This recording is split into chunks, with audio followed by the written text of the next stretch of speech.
Bueno, señoras y señores, regresamos, aquí estamos. Esto es Diáspora TV, te habla Rafael Reyes. Gracias por estar con nosotros, gracias por darle like y gracias por suscribirse. Estamos aquí para compartir con ustedes las informaciones más importantes transcurridas en el día de hoy. Bueno, señoras y señores, en El Salvador las cosas van cambiando. Ya Nayib Bukele no es el individuo que era antes. Antes lo veían como un héroe en Latinoamérica, pero ese heroísmo ha ido cambiando a medida que ha ido cambiando las acciones de Nayib Bukele.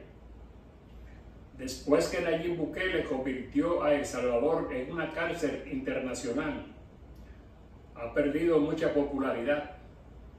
Muchos salvadoreños no están conformes con esta acción del presidente Nayib Bukele, porque quieren que su país sea un país con cárceles para los salvadoreños, no con cárceles para delincuentes e inocentes de toda parte del mundo, como Nayib Bukele ha estado utilizando El Salvador.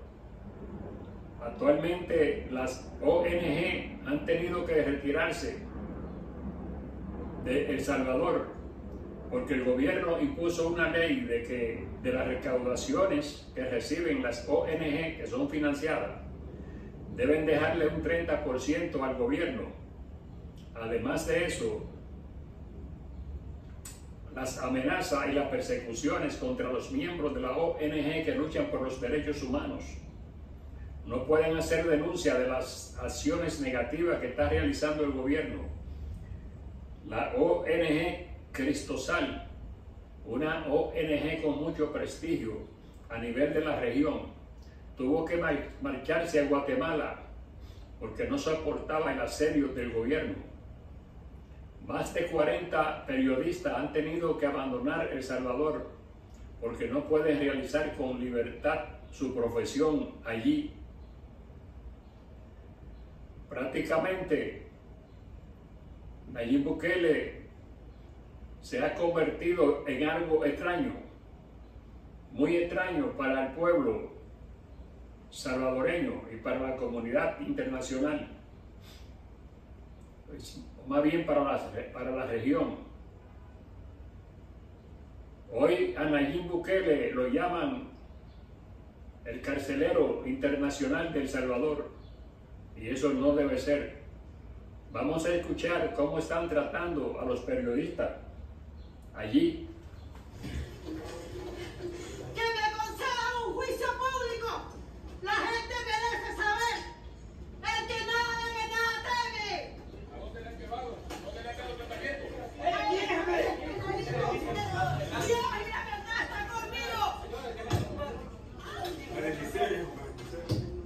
La democracia que predican es hacer todo lo posible para imponer el mensaje de que no se puede salir adelante.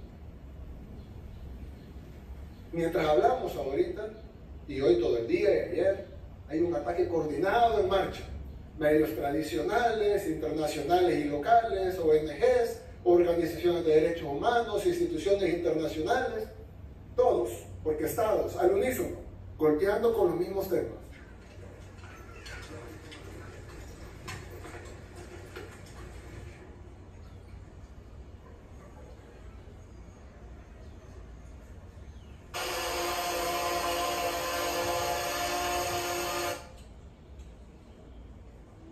Esto es periódico El País.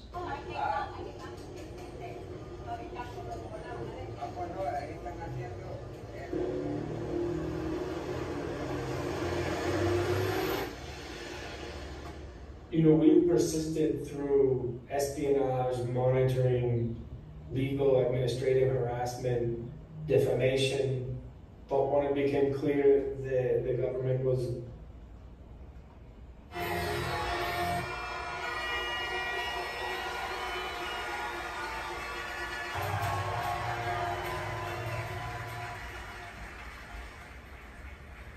A ellos nadie los eligió en elecciones democráticas, ya que hablamos de democracia, ni siquiera en elecciones de segundo grado, pero sí se sienten en el derecho de influir en las decisiones del país, con dinero, con total impunidad. las supuestas organizaciones de derechos humanos que defienden asesinos que alguna vez masacraron a nuestra gente. Que me concedan un juicio público. La gente merece saber.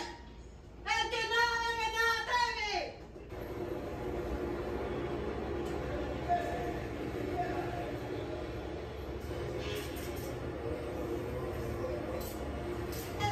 Dios y la verdad está conmigo.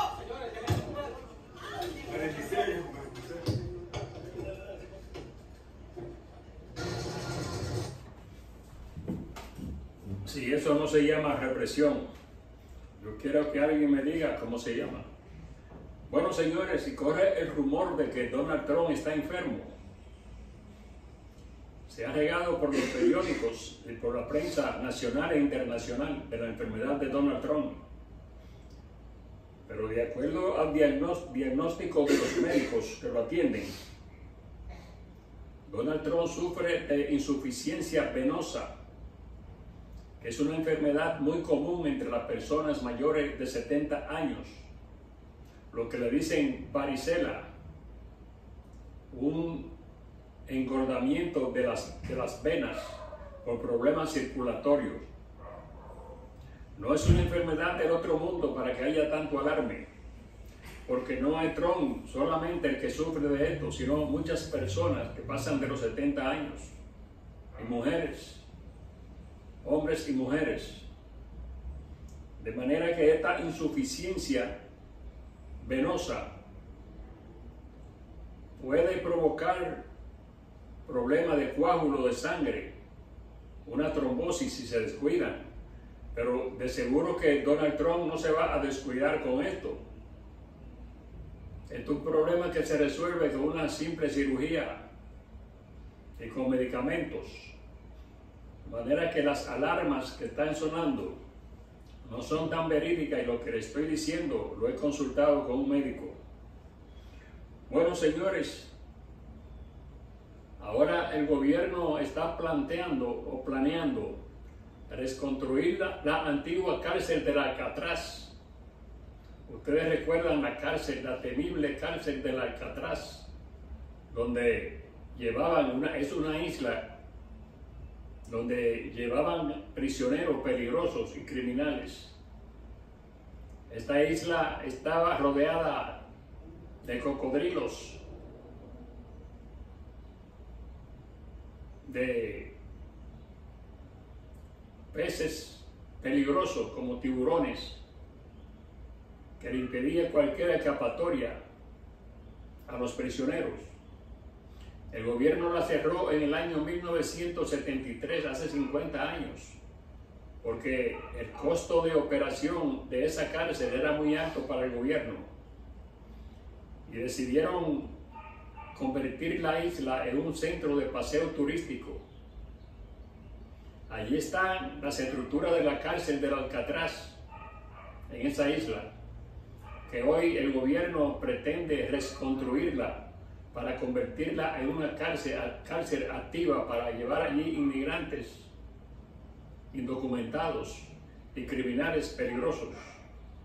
Allí estuvo Pam Bondi, la secretaria de Justicia, ayer supervisando la posibilidad de que esta cárcel sea reconstruida, y ella está dando la recomendación al presidente Donald Trump que sí, que soporta una reconstrucción y sería un buen lugar para llevar a los migrantes indocumentados. Esta sí es la cárcel verdadera del Alcatraz. Todavía no se sabe cuál será más peligrosa y peor, de la cárcel del Alcatraz antigua o la cárcel del Alcatraz moderna o nueva, que de moderno no tiene nada. Bueno, señores, un ataque produjo Israel ayer, la única iglesia católica que quedaba en la franja de Gaza. Este bombardeo se llevó a cabo ayer y resultaron 3 personas muertas y más de 30 heridos, que se guarecían allí protegiéndose de la guerra. Es la única iglesia católica que quedaba en Gaza para un grupo pequeño de cristianos que siguen esa religión. Es increíble lo que está pasando en Gaza y los organismos internacionales no hacen la más mínima presión para que esto pare. Esta iglesia era donde los cristianos de Gaza iban a rendirle culto al Señor Jesucristo, y ayer fue hecha arena.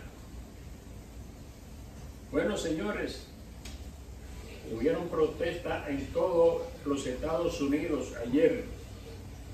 Grupos de manifestantes en todos los estados protestaban por la discriminación que existe, que se ha destapado en los Estados Unidos contra los migrantes, las deportaciones, el pérdida de los migrantes indocumentados, el alto costo de la vida y el cierre de la cárcel, el Alcatraz de la Florida.